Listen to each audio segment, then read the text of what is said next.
It's obvious to Huzur. Huzur did answer this question in so many occasions, so many programs. But keeping in view the Bengali viewers, he requests Huzur that Huzur kindly throw some light on the prophecy regarding Muhammadi Beghum, its background and its fulfillment, especially. You see, about Muhammadi Beghum, the question is very large, and one has to have references to the books as well before oneself, before answering the question. But from my memory, I'll briefly answer this question again. The basic point which the non-Ahmadis raise is that Hazrat Masih Maud said, Muhammadi Beghum will come to you most certainly, and nothing can alter this decree. But they fail to read those passages in which Hazrat Masih Maud said that if she doesn't, then calamity will fall the family. Number one. Number two, the husband of the wife will also become a victim of the calamity. These were the two conditions. The father of Muhammadi Beghum died very soon, without being very seriously ill in any way. So that scared the family so much that Muhammadi Begum's husband repeatedly begged for pardon. And when one repents, then Allah listens to him. So apparently it did not fulfill in case of his person, but they forgot that the prophecy also contained the words to be. O woman, be repentant, be repentant. So because of the repentance of Muhammadi Beghum, her husband also became extremely repentant. The proof of that is that all the non-Ahmadi mullahs pressurized him and repeatedly went to him to convince him that he should declare at least once that the prophecy in my case has not been fulfilled. He refused. Every time he refused. That means he was deeply afraid and repentant, of course. Now, that is what happened during the time of Masih Maud. Afterwards, what happened was that Muhammadi Begum's son, Ishaq now? Ishaq. He became an Ahmadi.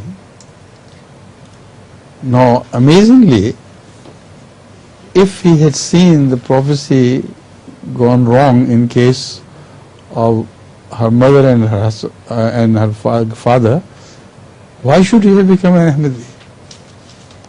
In the family circles, he must have been hearing what they were talking about.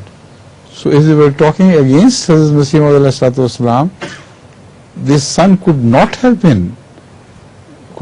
become an Ahmadi. And moreover, if the question is of one's mother's honor is involved, then the children get revengeful. So in his case, it was exactly the other way around. He became an Ahmadi and he settled in Sahiwal district.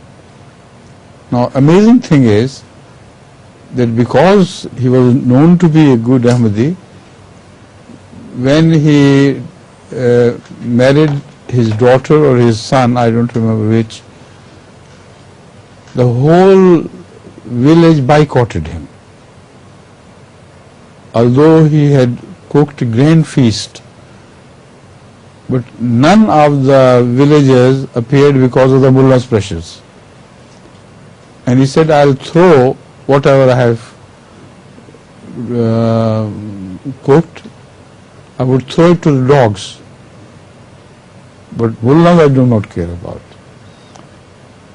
The fact that Masih Maud Islam was right has deeply been rooted in my heart. So it's impossible for me to become murtad after all I have seen myself in my house. So this is the last nail in the coffin of the mullahs. Now whatever they do, however much they wail, they can't undo this fact of history. Got it all right? Yes.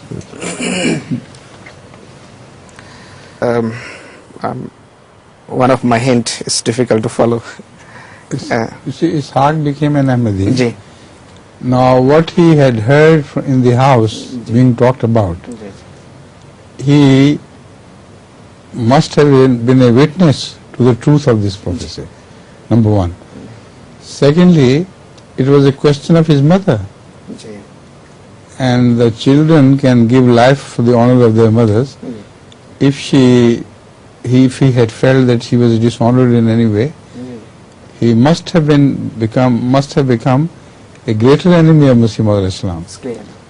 But instead he became an Ahmadi, and so staunch an Ahmadi that in Sahiwal district, where he was settled in a village, he married, I don't remember his son or his daughter, but he prepared a big feast, and the whole village was invited without exemption.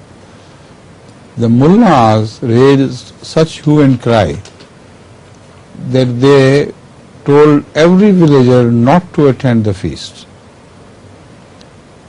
So he was happy. He said, look here, if you want to root out Ahmadiyyat from my heart by this pressure, forget about it. I would rather feed the dogs with this food than the mullahs of this town. Is that what you fail to understand? Yes, sir.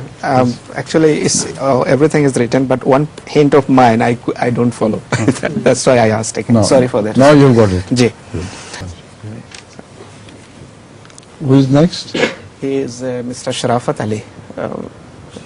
He lives in East London, sir. He lives in London? East London. East London. Ji.